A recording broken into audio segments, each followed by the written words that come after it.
সম্মানিত এলাকাবাসী ভাই ও বোনেরা, আসসালামু আলাইকুম। আমাদের দেয়ানগঞ্জ সদর ইউনিয়নের সিনিয়র সহসভাপতি এবং সাধারণ সম্পাদক সানাসন ফলিস্টক এবং মাজাউলের একপাক্ষিক কিছু বক্তব্য শুনে আমাদের প্রাণপ্রিয় নেতা এমরুল মিল্লাত ভাই তাদেরকে আজীবনের জন্য বহিষ্কার করেছেন।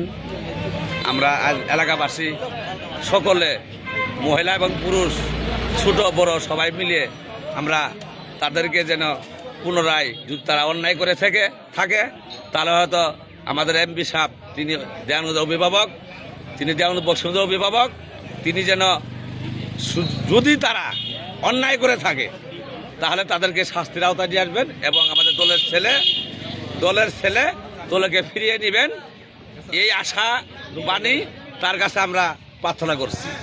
তিনি বলে গেছেন আমাদের এলাকাবাসীদের দাবি ছিল যে তাদের আদেশ প্রত্যাহার করে নেওয়া হোক।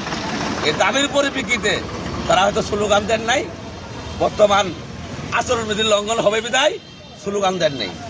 আমরা গুটি কয়েকজন লোক মিলাদ ভাইয়ের কাছে গিয়েছিলাম, সে বলে গেছে তারা আগামী দিনে এবং আগামীকাল থেকেই নির্বাচন করতে পারবে, এই আশাটুকু আমাদেরকে, সে আশার বাণী আমাদেরকে শুনিয়ে গেছেন।